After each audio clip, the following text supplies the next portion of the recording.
এই পুরো দুনিয়াটাই অভিনয়ের মঞ্চ, আর আমরা সবাই নিজ নিজ জায়গায় অন্যের সাথে অভিনয় করছি।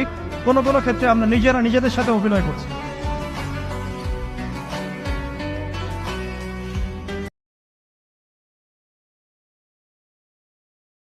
খোদার কসম, জমিন আল্লাহকে বলে, আল্লাহ ওরে উল্টাইয়ে দে, ওরে উল্টাইয়ে দেই। ও যে আপনার জমিনের উপরে দাঁড়াইয়া মাওলা উলঙ্গ ছবি দেখতেছে। রাত 2টায় নওজোয়ান মনে করে ডানে বামে মা নাই, বাবা নাই, কেউ নাই, সবাই ঘুমায় গেছে। তখন উলঙ্গ ছবি বের করে আরেক মেয়ের সাথে প্রেমের আলাপ করে।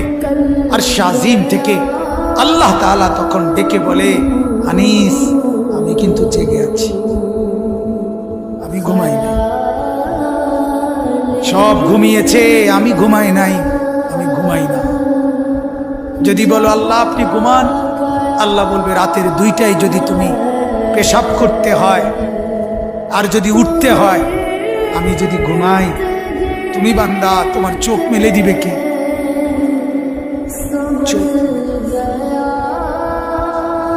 আল্লাহ তাআলা বলে রাতের 3টা বাজে যদি কেউ ঘরে আসে, তো মাকে আল্লাহ তাআলা বলে আমি ঘুমাই না।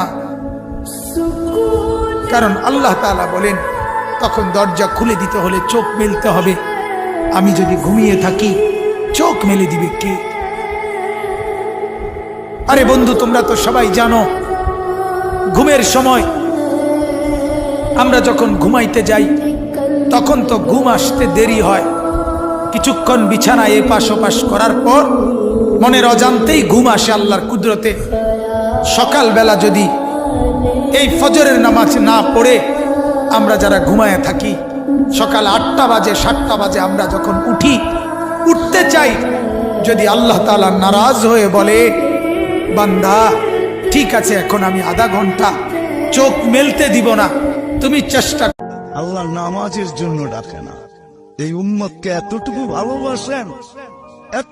ভালোবাসেন যে আল্লাহ কথা বলার জন্য ডাকেন, নামাজের জন্য ডাকেন না। এই জন্যই মনে হয় কিতাবওয়ালা লেখছে মুসাল্লি উনাজি রব্বা, নামাজি আল্লাহর সাথে কথা বলে। রাত্রটা যখন পার হয়ে যায়, কত সুন্দর আমাদের ধর্ম, হাউ লাকি উই আর।